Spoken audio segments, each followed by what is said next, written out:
जिनके भी घर में बहुएं आई हैं उनका नाम आखिर कैसे मिलेगा? क्या उनका नाम मतदाता सूची से हटा दिया जाएगा? 21 वर्ष पूर्व एसआईआर प्रक्रिया की जो मतदाता सूची है उसमें ना तो आपका नाम है ना आपके माता पिता का नाम है। मध्य प्रदेश में एसआईआर प्रक्रिया मध्य प्रदेश की जनता के लिए जी का जंजाल बन गया है। सिर्फ जनता के लिए ही नहीं, बूथ लेवल अधिकारी यानी बीएलओ के लिए भी यह जी का जंजाल बन गया है। अगर थोड़ी सी चूक होती है तुरंत उनको सस्पेंड किया जाता है और या फिर उनकी सैलरी 15 दिन की काट दी जाती है। लेकिन यह एसआईआर प्रक्रिया है क्या? इसका पत्रक अगर आप नहीं भरते हैं तो आपके साथ क्या होगा? इस पत्रक को भरना क्यों अनिवार्य है? लेकिन इस पत्रक को जो नहीं भर पाएगा वो क्या करेगा? सबसे बड़ा सवाल ये है, क्या आप सिर्फ मतदाता सूची से हटेंगे? क्या आप मतदान नहीं कर पाएंगे? इस पूरी खबर में हम आपको बताएंगे। दरअसल एसआईआर प्रक्रिया पूरे देश में चल रही है और उसी के तहत मध्य प्रदेश में भी यह प्रक्रिया शुरू की गई है, जिसमें पत्रक वितरण का कार्यक्रम 4 नवंबर से 4 दिसंबर तक सभी बूथ लेवल अधिकारियों को सौंपा गया है। उनको आपके घर में जाना है।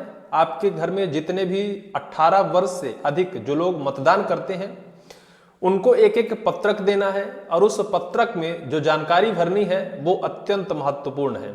इस वजह से कि हम तो भर लेंगे लेकिन कुछ लोग नहीं भर पाएंगे। दरअसल यह बेहद एक क्रिटिकल प्रोसेस है और इस क्रिटिकल प्रोसेस में वो निम्न वर्गीय परिवार जो मजदूर वर्ग हैं, जो किसान वर्ग हैं, आखिर वो क्या करेंगे? जिनके घर में शायद है कि सुबह शाम का भोजन वो अपनी मजदूरी कर और पकाते हैं, वो इस पत्रक को कैसे भरेंगे? जो शायद पढ़े लिखे नहीं होंगे वो इस पत्रक के जो भी आवश्यक जानकारी है उसे कैसे जुटाएंगे? जो शायद वर्तमान में वोटर लिस्ट के बारे में ही ज्यादा कुछ नहीं जानते हैं, वो अंगूठा छाप है, उनके लिए क्या प्रोसेस होगी और वो इस पत्रक में कैसे शामिल होंगे? दरअसल मेरे घर या फिर आपके घर जब भी बूथ लेवल अधिकारी आएंगे वो आपसे एसआईआर पत्रक भरने को कहेंगे और आपको एसआईआर पत्रक देकर और चले जाएंगे। आपको जानकारी जुटाकर उसमें भरना है और फिर इसे जमा करना है। भरना उसमें क्या है?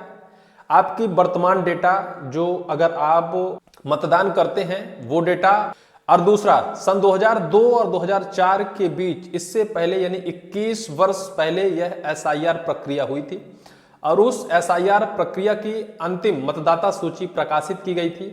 उस मतदाता सूची को ढूंढकर अगर उसमें आपका नाम है, आपके माता पिता का नाम है, तो फिर आपको ज्यादा कुछ भटकने की आवश्यकता नहीं है और ना तो कोई दस्तावेज देने की आवश्यकता है।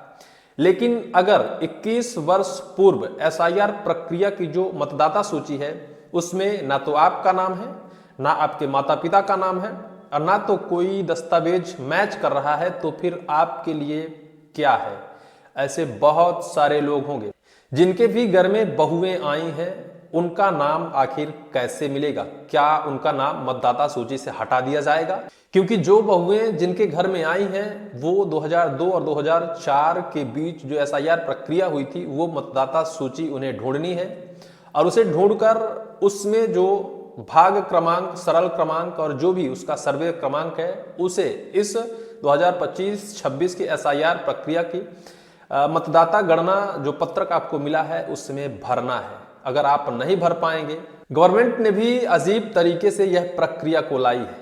अरे भैया, जो लगातार से मतदान कर रहे हैं, जो आज 20 वर्षों से मतदाता सूची में शामिल हैं, मतदान कर रहे हैं, उनको इस एसआईआर प्रक्रिया में स्वतः शामिल किया जाना चाहिए या फिर जो 2002 और 2004 की एसआईआर गणना की जो मतदाता सूची है उससे ढूंढने के बजाय जो बहुएं शादी कराती हैं उनका मैरिज सर्टिफिकेट लेना चाहिए था या फिर उनका शायद 5 लोगों का पंचनामा कि भाई इनके साथ शादी हुई है, इसमें यह दस्तावेज मान्य होना चाहिए।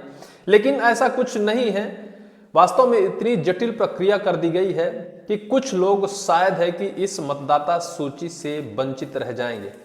इस एसआईआर प्रक्रिया का जो ओरिजिनल नाम है स्पेशल इंटेंसिव डिवीजन, जो 21 साल बाद दोबारा 2025-26 में हो रहा है, इसे विशेष गहन पुनर्निरीक्षण कहते हैं। मध्य प्रदेश में 5,77,94,963 मतदाता हैं और हर पोलिंग बूथ में एक बीएलओ होता है, बूथ लेवल ऑफिसर। वो बीएलओ कहलाता है और वही आपके घर पत्रक पहुंचाएगा।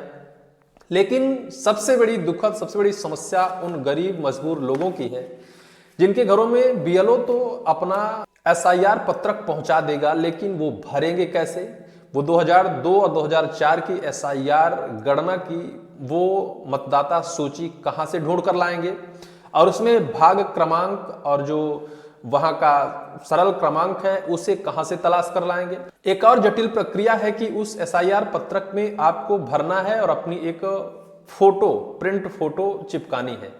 सबसे बड़ी बात यह है कि यह एक मुसीबत है, यह जी का जंजाल है, इस वजह से कि वो गरीब लोग जो दिन से शाम तक अपना मजदूरी कर काम करते हैं, अपने बच्चों का जीविकोपार्जन करते हैं, भाई उनके लिए यह बहुत जटिल काम हो गया। 150 रुपए का फोटो बनवाना, पूरा दिन उस एसआईआर पत्रक को लेकर घूमना, किसी और से भरवाना, जानकारी एग्जीक्यूट कराना, गलत फॉर्म भरना, ना भरना, कोई मजदूरी पर चला जाए घर पर ना मिले क्योंकि बीएलओ 3 बार किसी के घर पर जाएंगे।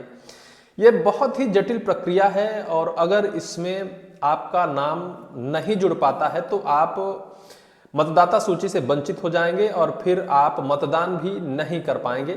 हालांकि इसके लिए भी अग्रिम प्रोसेस कुछ की गई है जिसमें कुछ न कुछ दस्तावेज लेकर जोड़ने की प्रक्रिया है। ये कितना आज के डिजिटल युग में जहां 5G के जमाने में हम लोग जी रहे हैं, एक पेपरलेस जहां काम होते हैं वहां पेपर देकर कितनी बड़ी मुश्किल और कितना बड़ा जी का जंजाल सरकार ने रख दिया है। जबकि इसी प्रक्रिया को एक पोर्टल के तहत एक online form fill option open कर और सभी बीएलओ के मोबाइल में ओपन कर और सभी के घर में जाकर उनकी सेल्फी फोटो ले लें, उनके व्यक्तिगत दस्तावेज उसमें फिल कर दें, डायरेक्ट या पूरा फॉर्म गवर्नमेंट के पास चला जाए और अप्रूव हो जाए।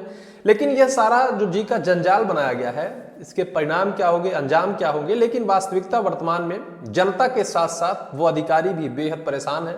ऊपर से दबाव है, कलेक्टर से लेकर कमिश्नर तक इसमें पूरी गंभीरता से अपनी पूरी टाइम दे रहे हैं। छोटे छोटे अधिकारियों को इसमें लगाया गया है। स्कूल शिक्षा का टाइम है और स्कूल शिक्षा से जुड़े शिक्षकों को इसमें जोड़ा गया है।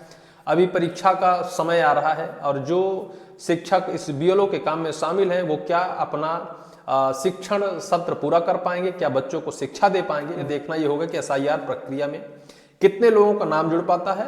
और हमें तो लगता है कि अगर यही जटिल प्रक्रिया रही तो 20 से 25% लोगों का नाम कट जाएगा, क्योंकि जो बहुएं आई हैं दूर दराज से वो कहां से ढूंढ कर लाएंगी? 2002 और 2004 की एसआईआर की जो कॉपी है, जो मतदाता सूची है, अगर नहीं लाएंगी तो फिर बेहद मुश्किल नाम जुड़ना हो जाएगा। बहुत लोग मतदाता सूची से वंचित हो सकते हैं। हालांकि इस पर भारतीय नागरिकता पर शायद कोई असर नहीं पड़ेगा, लेकिन मतदान वो लोग नहीं कर पाएंगे। फिलहाल आपको इस पूरी वीडियो को लेकर क्या राय है, कमेंट सेक्शन पर कमेंट जरूर करिएगा।